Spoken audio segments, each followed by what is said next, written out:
I wasn't tearing. We were both Protoss, weren't we? Yeah. Okay, well, we don't... Yeah. Heck with what Filthy Terran. humans.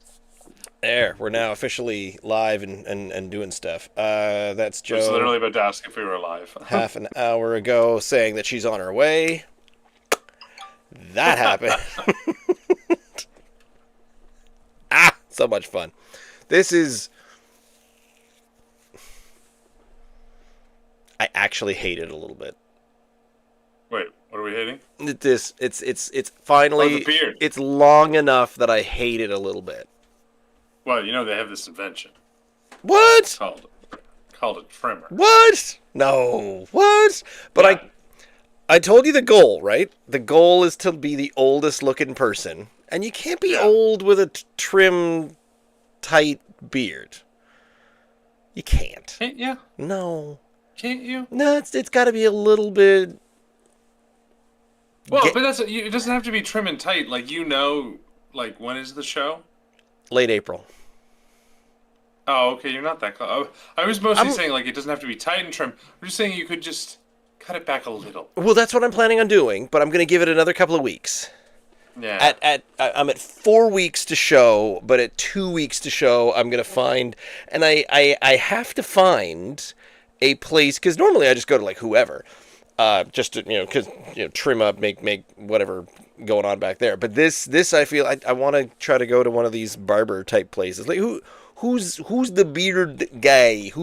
I don't know. And John, I'm sure he doesn't quite have a coiffure. Today at work, we had a discussion about what to do when your hair is going away and when do you make the shave it call.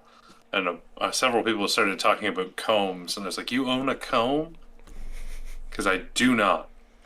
I had to buy one. Yeah. And I use it primarily for this purpose. I use to keep this from getting very unruly. And I have the beard oils. The bear doilies. Raquel got me a beard oil one year for Christmas. Yeah, I think that's where I had one previously, and I don't know where that one is because we moved since. I didn't open it because I'm like, I don't want my beard to be oily. Well, I kind of like. Well, it's not for your beard. It's not for your beard. It's for the skin underneath of it. That is the primary purpose: is to moisturize and keep it. I'm not getting dry skin under my beard though. And then great, I have one tiny little patch somewhere around here that is bothersome. But I haven't put any bear doilies on it just yet. Anyway, this is obviously what we should be talking about at this very moment. This is going to take like an hour and a half if we just go on every other topic, whatnot. Are we doing 3 stouts? Are we doing mostly 3 beers? Aren't we? The picture had 3. Oh, I just sent you that because I wasn't sure if you wanted to do one or the other. Oh, I have all 3 that were in that photo out because I thought that was the photo you put out. I thought the Golden Stout was a little stronger than that. I came prepared. I mean, listen, we don't have to do 3. We probably should. Too much. Yeah, we probably should. Let's not. So let's leave the milk stout. Mostly because milk stout, pretty normal. But I've had this for a while, and I'm like, oh, I'll just wait until I get another golden stout to compare that with. I'm like, eh. And basically the PB&J has been sitting in there. I'm like, what do I drink that next to? So I'm like, you know what? Weird ones. We're going to have 2... I don't even know how the hell. And I think you were about to say the right thing. The PB&J, it doesn't say what it is. Yeah, that's what I'm trying to get at. Is it a stout? It's a beer? Enjoy this mix. Like it just doesn't. It says grown up yum. My favorite is food pairings on the NSLC.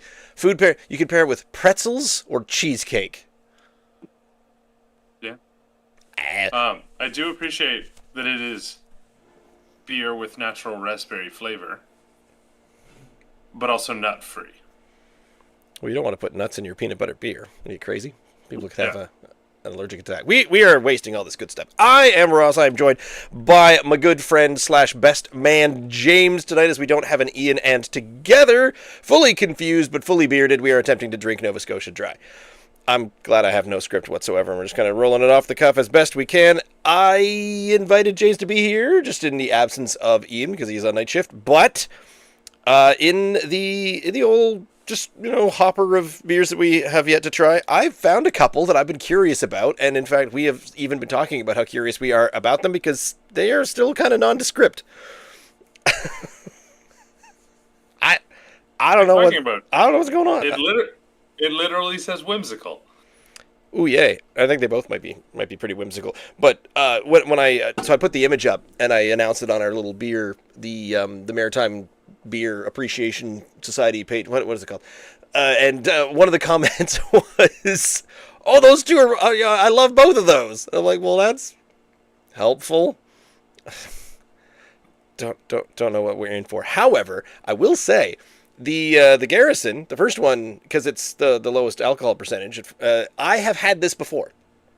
This was one of the cans available, and I've mentioned this now and then when I go to Halcon.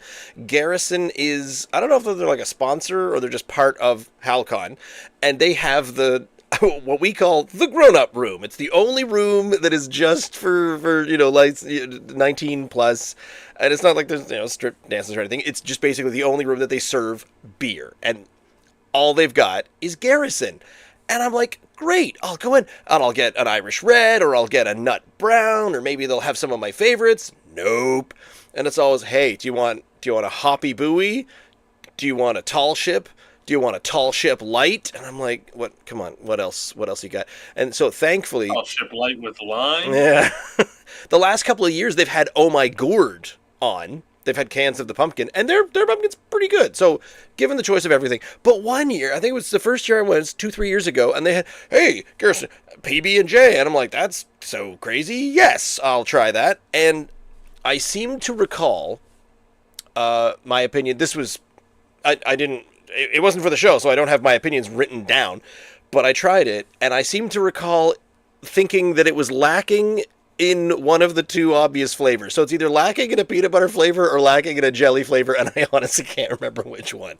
Well, it says it's nut free, so probably that one. I keep seeing that nut free icon on the side, and it reminds me so much of the Wayfarers logo. I think that's mislabeled. Like, get fresh, keep cool. Tell me what to do, can of beer. I do like Damn Skippy is on the UPC there. Oh, my backwards. Oh, yeah, it is. Yep. You look good. You used to say that, didn't you? Maybe. Someone I know has been known to say damn Skippy at everything. But first of all, I open this? Yes. Well, let's get to it. So Garrison Brewing Company out of Halifax, Nova Scotia is the PB&J. Might be mirrored and backwards because video settings. It does say. I'm not gonna lie. I'm hesitating right now because of the explosion of the Donair beer. I don't think it's going to go quite like that. I don't think so either, but I'm having flashbacks to when that happened, and then the realization later that my desk had been glued to the floor by Donair beer. Yeah. That's not the last time you joined me, though, is it? We've done something since. It isn't!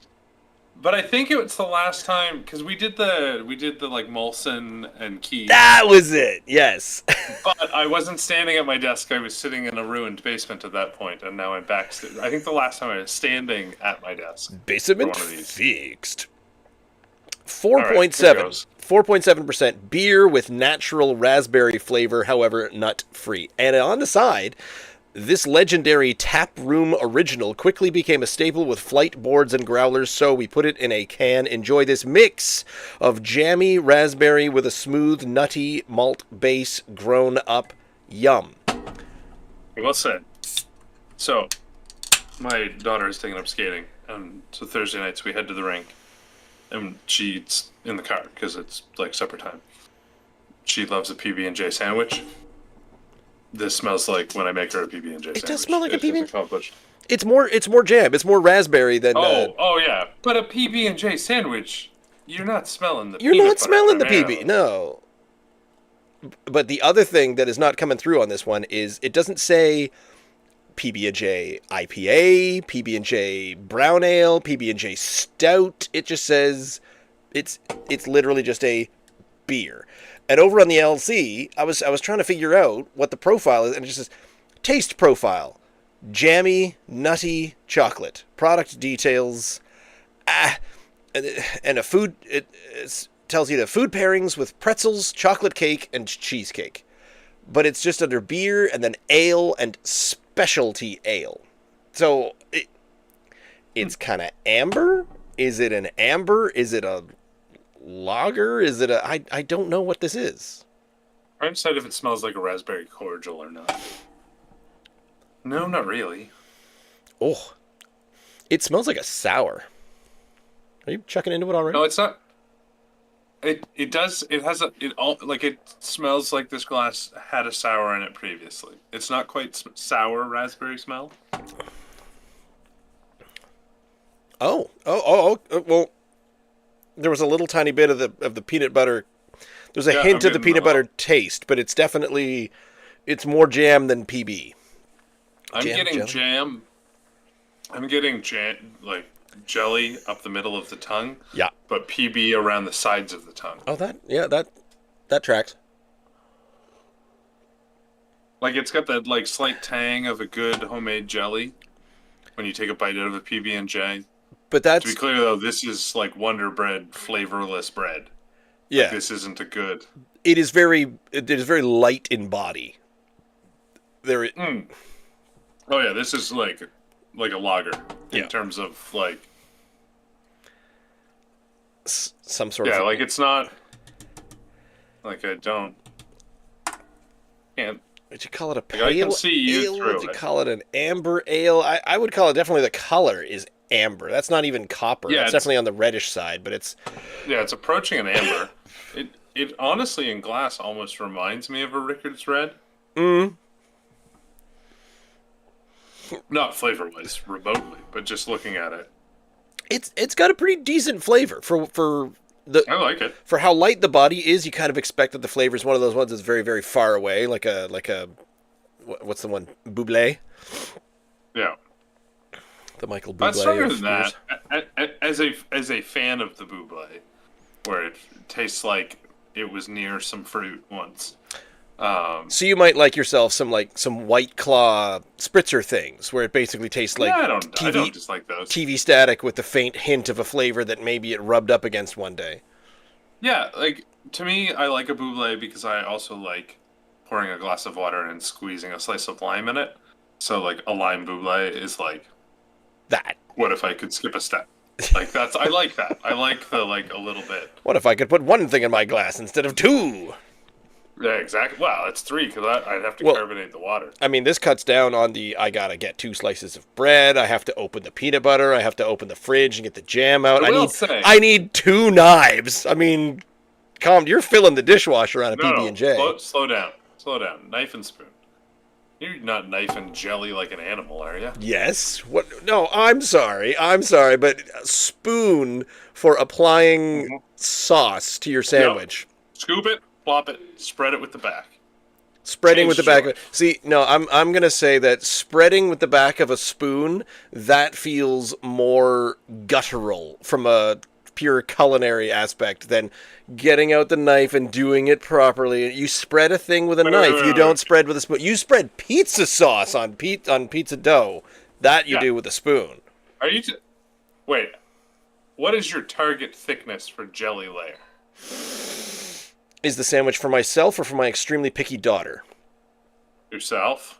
Thick. Yeah. So you don't need a knife. Like, in fact, the challenge there is that, like, how does your knife load up and bring you enough jelly to the bread? With skill. Yeah. No, you heap it on there. And then it's a balancing act, and you're like, woo. Yeah, no, spoon. Spoon's where it's at. So I will say, I'm a little bit into this. I could have more. I can have more. The peanut butter, though, has a real, like... That's the distant. It's like unsweetened, all natural peanut butter where you're like... Well... Oh, it could use some salt. I know it's no nuts. So you're shooting yourself right there because it keeps saying beer... Oh, there it is. Beer with natural raspberry flavor. And then they're like, but hang on, the peanut butter flavor is absolutely artificial as all get out. No, but if you have to think about it, like unseasoned peanuts, kind of bland. if you've ever had like the all natural peanut butter that's just like no, it tends to not have a lot other than like creaminess. Like you need some salt, you need some so like it doesn't surprise me they could get this flavor because the flavor of peanut butter is actually other. Are we talking about the difference between the 100% peanut jar that's in the organics aisle as compared to like your Kraft or your Jif? Jif, yeah. Because the main difference there is sugar. Yeah. And your Kraft or your Jif is it's just spreading peanut butter flavored sugar. It's also the Kraft and the Jif have an entirely different oil, and it's not peanut oil, which is why it doesn't separate. Well, it's probably just vegetable oil or some crazy. So, but that's but like that mix gets you a specific flavor that I think like this is actually like it makes me think more that like subtle all natural peanut butter flavor where you're like oh I really need like I'll have Kraft peanut butter on a slice of bread as breakfast and like that's it. Whereas if I have all natural peanut butter, I'm like needs jam or honey. It does need something to sweeten it up. And this is why the PB&J it works. But I think you're right, and I wish it didn't say nut free because I'd like to think that there is a actual legitimate. We put some real peanuts in here, or so. I'm a little disappointed. Mr. Science of Brewing, you surely have learned enough by now to learn that just because you put a thing in a beer doesn't make it taste like that thing. Oh, I have learned that. Because I've learned that. From listening to you. But just putting peanuts in doesn't mean it's going to taste like peanuts. No. In fact, that's just going to ruin sales because you can't sell it in a restaurant. Because then you would have to close your bar to anybody with nut allergies. No, that's a big pharma trying to tell you that 50% of people are allergic to peanuts. It is not that high. It cannot be that high. I get that peanuts are like if you have an allergy to peanuts and you walk next to someone who once ate a peanut, you'll die. I get that. So it's an important allergy. It's not like, I have a mild gluten intolerance and you just get puffy or you fart a bit for the next 6 hours. It's not a farting disease. You're dead. So I'm not saying we should put peanut butter back in schools and whatnot and just let everything go. But I know that the percentage of people, I'm looking it up, the percentage of people, just statistically, how many people are allergic to peanuts? I want to know. I want to guess 5 to 10% or less. Approximately 1 to 2% of the general population in Western nations, including the United States, are estimated to have a peanut allergy. Very low. So if they decide like this peanut free, hey, try our beer, it's peanut free. It's for 1 to 2% of the general population, statistically speaking. And I'm like, why are they the most damn important group of people that we're trying not to kill? I mean, I'm not advocating murder. I'm not.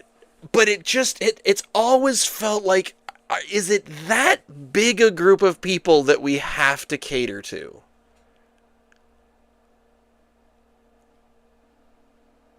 Are you going all Spock on us? The needs of the many? Yes.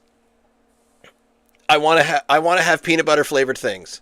I want to have Reese's peanut butter cups. They're probably not actually using actual peanuts either because that's a more sugary flavor. But we're not banning Reese's peanut butter cups because 1 to 2% of the population can't eat peanuts or they'll die if someone ate a Reese's peanut butter cup and then they do spit talk when they come and meet you and shake your hands. Hi, nice to meet you. And the person's like, "Oh, did you just have peanuts?" They don't even get to the end of the sentence. "Oh, did you have peanuts?" And they're dead because they got spat on by someone who ate a Reese's peanut butter cup at lunch. I don't know where I'm going with this. All I know is I want the actual peanut or peanut butter flavor in this beer. It's what it's missing. Because otherwise, this is just a fruity amber with a very light body. It's a good beer. It's not bad. I'm saying it could be better. You don't know that. Go get your peanut butter spoon and stir it in like you do with your pumpkin ale. Oh, what a good idea. That would have been a really cool idea. Listen, you still got some in your glass. You could go do it right now. Well, the thing about that is, and this is another thing that I've learned in my adventures in cooking, mixing liquids when they're cold, terrible idea. Mixing liquids when they're hot, that's where it's at. And then you cool it down afterwards. This is where you get the flavored, the iced cappuccinos and things like that. You can't just mix cold coffee with cold milk and hope that things are going to go great. It's got to be hot. I want a bit more body to it. It's a 4.7%. So this is something that, I don't know. What do you do? Do you buy 8 of these and invite people around for like a deck party? And you sort of say, hey, here, I got a bunch of these PB&Js. If I remember correctly, the people that I drank this with, that I was having in the Halcon, I think we all had one. And I said, I want more of this. And everyone said, no, I'm a one and done. This is not making me want to go back. No, this is a bring it to brow. You buy 4, you bring them to the brow. So everybody has a little bit, and then we all go. Fun. But I mean, even just the label says that, because it was it was a staple in their flights. So, like, you have a little. And it does say growlers, but, like, I do think it's like a dessert beer. I think the pairings on the NSLC are probably correct, which is, like, you have your meal, like, you have a bunch of people over, your, like, summer meal. Let's have some cake. Here's your dessert beer. Speaking as someone who has sat with me at the craft brew showdowns, if that came along with dessert, because they usually would do like an imperial stout, something that was very artificially sweetened, but sweetened with the alcohol content. So you're drinking a 9% imperial stout with your cheesecake, and you're like, oh, this is really heavy, but yeah, that works. This, a light sweet beer. I can't remember if they occasionally had a sour to go with it. It's been a freaking while. Yeah, it's been varied. I think we've seen a little bit of everything with the desserts. I mean, I would be happy with this beer. It's a good beer. I think it's like, I'm glad I bought 3 of them. Oh, there you go. High 7s. I'll get high 7s. 7.7. 7.2. And a fusion core dance.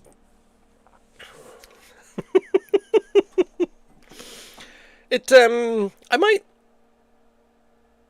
Yeah, I'm going to save a gulp of that for my wife. She occasionally is interested in some interesting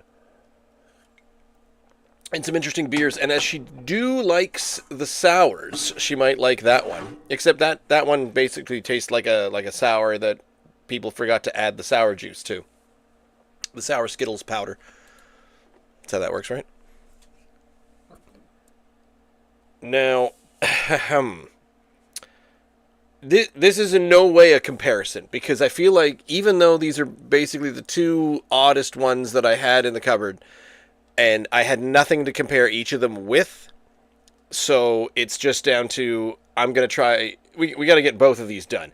And this is a delightful can, and I mean, it's roller skating, roller disco, some sort of 70s thing, but from North Brewing, we got Let the Gold Times Roll Golden Stout Strong Beer 6.0%. So it's definitely on the opposite end. But a golden stout. So, what's the temperature of your beer? Because I messed up and I left the milk stout out to warm up, and not this one. So this one's pretty cold. Mine's pretty cold as well. It's been it's down here. Because I'm getting very little smell. And then there is a smell. That would be a problem, yeah, because it says on the side, the 3 words are chocolatey, roasty, and whimsical. I'll tell you what it says. I looked it up. The only thing I could find, it wasn't on the North Brewing site, but I found it on collectivecraftbeer.com and the product, so I have to assume they got it from North Brewing themselves. The Golden Stout is a fun style to undertake. There are no dark malts in the beer when it is brewed, though there are a lot of oats to give it a creamy body. The roast and chocolate flavors normally associated with dark malt in a stout are instead infused using cacao, coffee, and vanilla during the fermentation. The result is a creamy amber ale with lots of chocolatey flavor and aroma and a touch of roast from the coffee. I would not have said that the PB&J was a creamy ale. No, it was thin. I'm actually from that description. I'm wondering if this should be like up against like the Propeller's flat white. That's probably the closest thing that it's got to it. It smells boozy. Yeah, it's like I was trying to determine if it was can smell or. Well, it tastes like it smells. Gotta love a good can smell. So it just tastes like a strong beer, like a 6.0. I don't know that it tastes that strong. Mine's very yellow. I'm gonna try to get the whole thing in my North Brewing, my cool North Brewing mug. Yeah, mine is yellowish. Yeah. It's more golden in person than my camera is giving it. I definitely got. Well, I screwed up the pour, but I got a lot more head on mine than you did, I believe. Yeah, I didn't get much headwise. North. Let's try North Brewing's site again. Because you found this at their location. Oh yeah, they had lots of it. And I found this at their location a very long time ago, so I didn't think it was going to still be there. And yeah, it's not coming up on their site anymore. Oh my God, there's a Hawaii 5.0 pineapple IPA. Yeah. Why can't I get that? Want. There's the Hi-Fi. There's the Dishoom. There's the Brunello. There's the Lawrencetown that I don't really like. The well-bred Germans, the German lager. Weird. Okay, so it's not on their site, but I could find it on Collective Craft. And I just have to assume that they gained their copy from the location. Come on, head. Subside so I can get the whole thing in there. Ooh. Okay. Oh, there's a puppy. Yes, there's a puppy wandering around. The puppy just disturbed the hockey table that I put on the table the dog sometimes walks on. Okay, so... Oaty? No. Barley. I'm getting more of like a grain taste off of this. So a golden what is stout. What? I will say this: I can drink a shitload of the flat white, and I love it. But this is not that. A golden stout, also known as a blonde stout, is a beer that tastes like a rich dark stout, but with a golden or amber color achieved by omitting dark roasted malts and using ingredients like coffee and cacao nibs to stimulate the roasted flavor. That's what it is. You know what it is? It's over roasted coffee. It's like a bitter over roasted. It's like a burnt coffee. Ew. That's what it is. Ew. It's like when the coffee pot in a diner sits there too long. That's the roasty. I mean, it says it on the tin. It is. I think I'm kind of getting that smell. Yeah. That's what the smell is. It's like a burnt.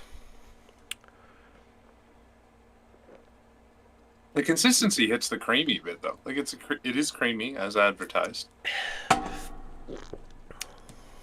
Oh yeah.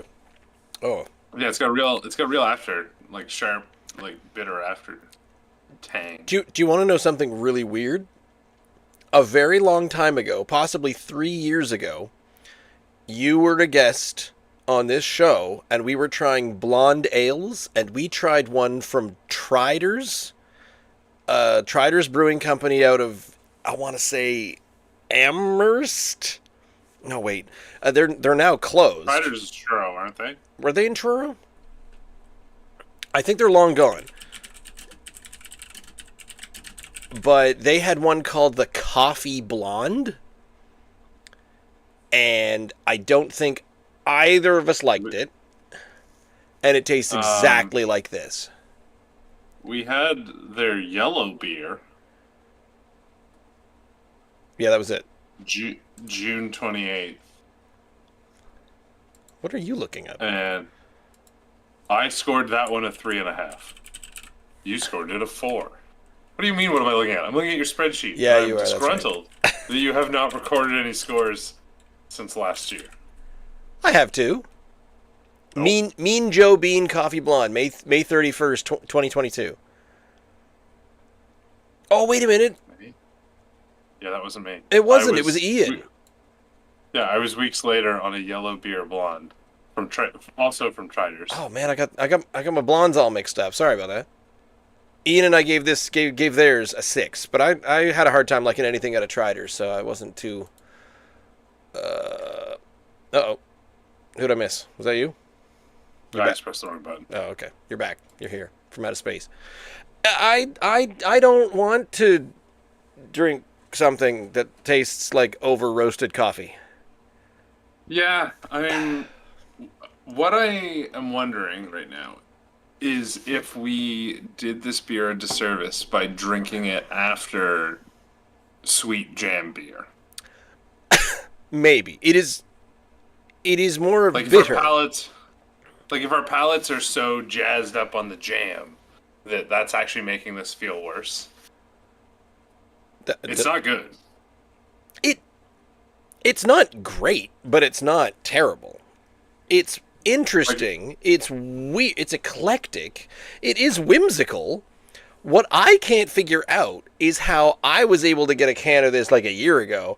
I picked it up because I said, Golden Stout, they're never going to keep that around. Grab. I always grab the ones that seem like they're not going to be there for very long. Yeah, no, they had an entire shelf of singles and 4-packs. Of who's drinking this? And I saying, bought a 4-pack of it. Yes, please. More of this, please. Line me up. Give me the... Okay. I'm slightly disappointed that I bought a 4-pack of it. Pawn it off It's not on... great. Do it. Pawn it off on friends. You're my friend, I would pawn it off? No, bring it to hockey night. And everyone's saying, oh, who's up for a beer after the game? Drag that out in the dressing room and see how fast you get pummeled. Hey, everyone. Here's a 6.0 tall can that tastes like burnt coffee. You understand that most of the guys I play hockey with shop at, like, fancy custom places and they pull out random tall boys of craft brews after hockey games, right? Oh, man. Now I'm even more pissed that I didn't play hockey growing up. To be clear, that's one of the nights I play hockey. The other night I play hockey, one dude brings a bunch of keys. Yeah, and that's fine. All of it. Just wrap the whole thing up together because this is the problem. The problem with me watching the show Shoresy is I want to rewrite my childhood. I want to grow up, and I want to call it Canadian proper. I did not grow up Canadian proper. I'm a little ruined, and I accept that. And a lot of things went wrong. And I am custom designed to not be, I don't want to say socially acceptable, but I don't know. I'm just not. Yeah. I mean, maybe it's the fact that I look a bit like a like a vagrant whose tent just burned down, but I've never been the sought after dude. I've tried to act like it more than once. I mean, most people aren't, but also you're, first generation immigrants. You were mostly raised Scottish in New Scotland. Which you'd think that would be like a recipe for, there you go, proper this, proper that. But I didn't have enough pride in the old country to have a personality about it. And I didn't have enough embracing of the new country to make that a part of my personality. So not that I'm split. I guess I'm just aimless. Culturally aimless. That'll be the next point of our podcast. Speaking of, we need to get to our 10th, 15th anniversary episode with Tom. Yeah, I wrote that. I rossed that badly. You did. Usually it's me. I was waiting for it. I was like, any minute now, something's going to come up. I'm going to remember what's going on, and I'm going to have to cancel out of this. Well, I was sitting there, totally available. I'm like, oh, what am I going to do with my evening now? First time in 7 years. You've had a free evening. I've had a free evening exactly 7 years. 7 years. What I like about this is it's got more body than the other one. Oh yeah, no, it's. I keep sipping it because of the creamy body. It's got a good mouthfeel. That part's good. but then it leaves a bad aftertaste, and I'm like, I need a drink, and then I drink more of it, and yeah, we haven't had a good bad aftertaste in a while, and it's kind of doing it's that wet ashtray. I don't know if you're familiar with the term. You know, if someone puts their cigarettes out in their can of beer and then you leave it out because it rains overnight, and then you got to clean up all the ashtrays and that sounds like my experience of burnt coffee. So here's what I'll say with this beer. You know how you and Ian normally have the "would I go back for another one" test? Oh yeah. I'm at am I going to finish this one? Yes, I'm actually right there. So when the server comes along and says, "Will you have another one?" We're definitely saying, "What else you got?" But it's not going to happen because the server's going to look at my glass and it's going to be still so full. They're not going to ask if I need another beer. He's obviously enjoying that. To be fair to them, to North Brewing, I am going to drink it again another time because I have more of it. Mm-hmm. But I'm going to do it not having just had a very sweet beer before. Okay. To see if that makes a difference. What? However, I don't know that I finished this. And I regret that I did not do the thing where I have just a so small amount. I have promised this to the wife. But rookie moves here. Here's the thing that it's doing to me. This is making me yearning a hazy tropical IPA, like a really juicy. I guess What happened to you? I don't know, but I like juicy, citrusy, not hoppy exactly, not that bittered hop, but. Oh man, I had one time, and my buddy Ian down at Tapestry Beer Bar, Ian Smith, Tapestry Beer Bar, 833 Sackville Drive. He drank it, and he said, "This just tastes like a screwdriver. That's just vodka and orange." And I'm there going, glug, glug, glug, glug, glug, glug, glug, and I couldn't get enough of it. I was like, "Get that down, heck yes." Let's be clear, a screwdriver tastes good. Exactly, that's what I said. I said if you could make it taste like peach schnapps, I'm down. Yeah, peach schnapps beer. Let's have that. Which is the Georgia Peach. That's another Garrison one. I do like the Georgia Peach. I'm not apologizing on behalf of North Brewing. Ian, my co-host, and I say this often enough. We love a lot of the stuff going on at North Brewing, and I love that they're coming out with new stuff all the time. You go in and there's 6 new ones. You're like, we gotta try all these ones. So I was looking for. We've got another milk stout. We've got the champagne IPA, which I'm really curious about trying, but trying to find another one to compare with that is going to be difficult. This feels like I haven't had too many. I don't exactly want to call it a miss, because this is probably exactly what it's supposed to taste like. It's just not my bag, baby. This sort of thing is not my bag. I do not want a. If I want a stout, I want a stout. Why would you want something that's... Here's a new thing. It's a golden stout. It's a new flavor type where it's, all the roastiness of a stout, but you don't get quite the smooth cream. Like it's talking about being roasted with oats, and I'm like, what? I don't think so. And you're getting all the bad parts of the stout without the good parts of the stout. That's what this seems to be for me. At least it's 6.0. So basically, if you're at your ex's stepdad's funeral and you're just looking to get the liquor into you, then yeah, head to the 6.0 if everyone's passing out the friggin' Miller Lights. You're like, no. What is the strongest thing you've got? And they'll say, we've got this weird-ass golden stout. You're like, yes. Here's the question, though. What is the genuine social situation that you're in where you are leaning towards a burnt, strong beer instead of just going old-fashioned gin and tonic? Like, if the goal is alcohol by volume, there's another page of the menu. Sometimes. You and I both live in a awkward little province called Nova Scotia, and I know, I mean, you're you're trying to say that you could just go off menu or something and get a gin and tonic, but I know that there are places that you go that you end up with. Someone will drag you to bingo night at the Legion, and you know what's available?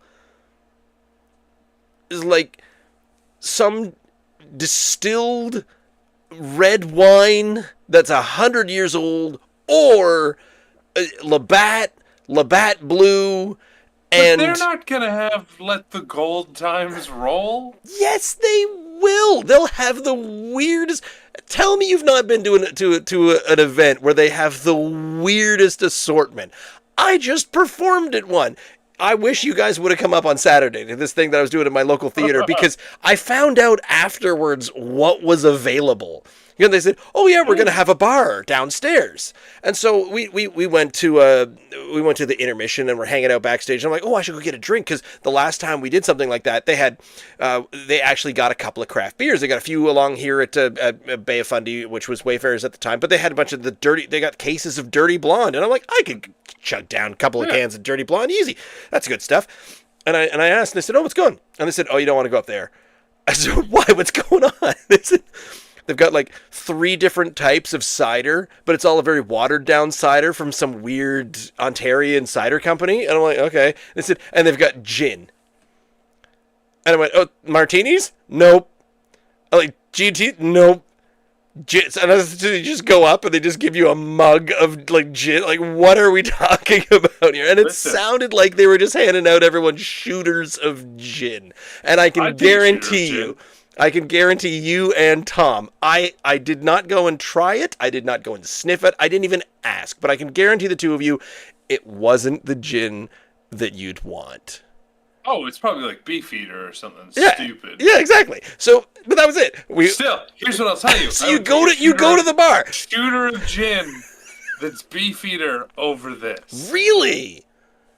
I hate gin that much. No, I'd say give me another golden stout. Because the statement is, you're somewhere you want to forget, and you need maximum alcohol by volume. That's my point is mostly, this is a lot of volume. 6% is not high. When you have wines and spirits and because you know those weird places? They've got a bottle of sherry because someone thought I watched Frasier once. And you know what? 40%'s going to get you there. It is. You're absolutely right. And yeah, I know my example was the ex's stepdad's funeral. So my other one, a local theater event that's a comedy night. You're looking for something to have a good time. I probably would have leaned towards the cider. Oh, I'll try these three non-good tasting ciders. But yeah, the ex's stepdads, where they're up there and they're like, "Oh, the only thing we've got up here is some kind of vodka." You're like, "Yep, bring it on." So yeah, but I think it was made from corn that had gone bad. You know, there's actually a poison label. No, bring it. Just fill the cup. Cup. I will drink that. You have to give me the worst. Yeah, whatever you've got. Yeah, no, 6%. Rubbing alcohol. Just top it up with rubbing alcohol, and we're good. So, as a frequent listener, I don't know who's going to listen to this episode of the podcast. You are. Since I'm here. I'm several weeks behind. But also, you're weeks behind on releasing them, which is confusing to me when I'm like, wait, is it still January? No, it's not January anymore. I'm getting there. I'm getting back to it. I'm trying. Catching up. I see it. You normally throw shade at the idea that 6% is high. I want... Do you come around on that, too? I want a t-shirt. I mean, you know, I have a couple of, just in general, I have a couple of cool t-shirts. My wife finds me t-shirts, and I've got some, am I wearing one right now? Yeah. I've got one of my ones on right now. That is, you know, the 25 cent, the beer one. It was one of those old-fashioned-y ones, like, beer. It's what gets you on the dance floor. It's teaching you to give. Teaching white men to dance since 1902 or something like that. I like that one.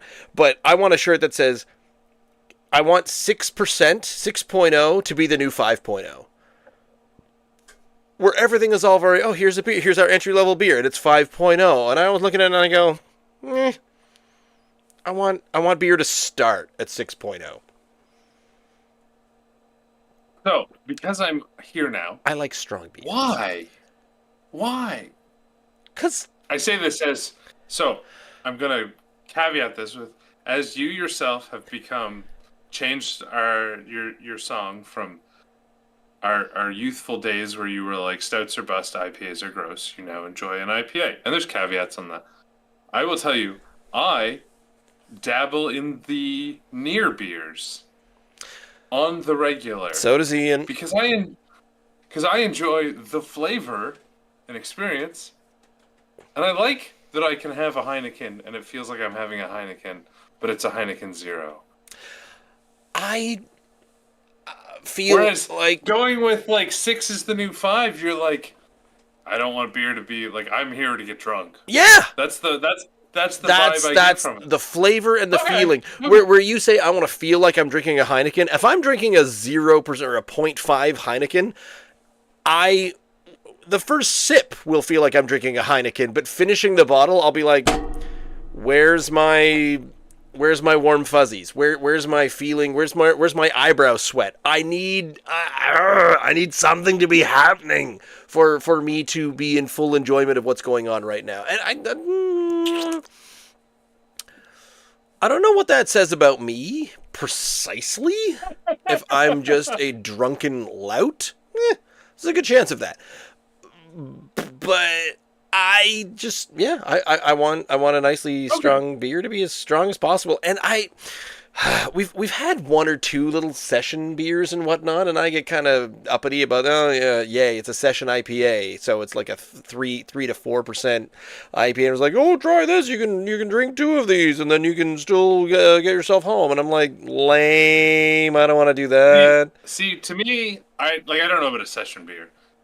Like, I love me a 2.4% Radler in the summer on a hot day where it's like, I'm drinking juice. It's great. Yeah, I want a 5.5 Radler. Me, get it in there. I'll splash some Beefeater gin in that and make it a piney Radler, and that's where it's at. All right. This is the thing I've wondered about. I'm like, I gotta ask Ross about this. Like, is it? Yeah. All right, you like that. Now, to be clear, I think for me it's a thing where it's like I like the zeros, I like the low end, but I do like an 11% Imperial Stout. But not turn it up, like let's go. Not 2. No, well maybe. See, the Imperial Stouts I have learned get into a real rich category, and I can't have too much rich food or rich drink. That's fair. Thrown very, very much off. So my new favorite, and I've got one in there, is the Scotch ale or the wee heavies and things like that. Where it's like somewhere between a 6 and an 8, and that's where these hazy and the double IPAs all kind of exist, where you're feeling a little floaty after one, and then if you had 2, I would, if there was no dance floor option at the ex's stepfather's funeral, I would find a way to create one. I'm a Bluetooth speaker away from a dance floor. Oh my gosh, no! You're a crank the volume on my phone and hold it. Yeah. Away from a dance floor. Yeah, absolutely. Yeah. No, that's interesting because like I hear you on the rich thing, and that's part of why I like. I like it. Like a good sipping one where you're kind of sipping this and like you're gonna drink it over a while, and that's why I say like to be clear, I'm not drinking 2 in an hour. I'm drinking 2 over an evening. Here you go, slam this. Now, on the other hand, a triple IPA. I have had these vanilla milkshake triple IPAs at 10 to 11%, and you can smash those down. They're so easy and so smooth to drink. Leviathan? Yeah, I like the Leviathan. It's quite good. I enjoy. Unfiltered has got a really, really good one. They had the milkshake vanilla, I think, if I'm not mistaken. Where'd you land on, or did you finish? No, not even like. I'm barely below the bump. Like I don't know what I'm gonna do. I might sip away at it. It's not happening on the podcast. That's where I'm at. I'm scoring this one 4.7. Yeah, it feels continuously wrong. I have to drop below 5 because I'm not willing to finish it. True. Oh, you've been listening to my numbers. No, your 5 is not willing to order another one. Oh, I thought my 5 was drinkable. I don't know. Your scale like is weirdly like 7 to 10. It's fluid. And then sometimes in the 4.5 to 5.5 range. I'd say I'd put this a little above a 6, but not much. Maybe a 6.2, 6.3. I'm mostly like I was leaning towards 5. The fact that I don't want to finish it means I need to go a little below. The mouthfeel and the like texture is really good. But I just like there's not and maybe it's too cold. I don't know. Like I said, I'm gonna revisit this. I'm not on any form of social media, so the one listener of this who is me, I guess will actually know what the results are. I was gonna say I'm not gonna. It's true. Like I was gonna say, none of the listeners will learn what my reaction is, except I'm the listener, so I will know what my reaction was, and I might even tell you. There are those. There's a couple people who actually rewatch if they're not listening live or watching live. They will rewatch the YouTube. Yeah, John and April will watch the YouTube. Really? The Face 2 goal. Really? Oh, okay. I think they do. I think John weirdly cares about us. Having friends that care. What's that like? That's so crazy. Well, if you're not gonna finish, I am done, and we got through that. Yeah, but 4-7. I definitely want to thank Garrison and North for putting out all the beers that they do, putting out these 2 that we did try. I want to thank James for being here tonight. Whereas I am Ian-less, and sometimes more often than not, I am when I'm on my own, I am fully on my own. But I do try to get a couple of guests in here every now and then. So hopefully we'll see James again in the future. This is like your 4th, 5th, I think, appearance. Something like that. Maybe only 3rd official. Oh, if we're talking 4th. I don't know if we have officials. 4th. But we did Blondes, we did Donair, we did. This is only the 2nd time I've done craft beer. That's true. Stupid Donair beer and then Keith's beer. I keep getting you on all the weird nights. You're here for a proper tasting of some interesting stuff tonight. But we're here every Wednesday, 8 p.m. on the old YouTube channel, youtube.com/@drinknsdry. You can find us at the podcast is in all the podcasty places that I can find. I don't know if I need to put it up in more places, but also you can find us on the Instagram, the TikToks, the face pages, and the whatnot. Are you TikToking these days? Oh, hell yes. Or if you go straight to the source, you can go to drinkns.unsupervised.beer. Yeah, I'll send you the Well, it's if you're watching any of the because I put the funny bits. No, I'm not on anything anymore. YouTube Shorts, Instagram, and TikTok are where I put 3 funny things. Get your wife to follow me. I don't know. I'm not on any of those. They're pretty good. I'll send you some good clips. But so yeah, we'll talk to you next week when we have some more beers. So good night and thank you.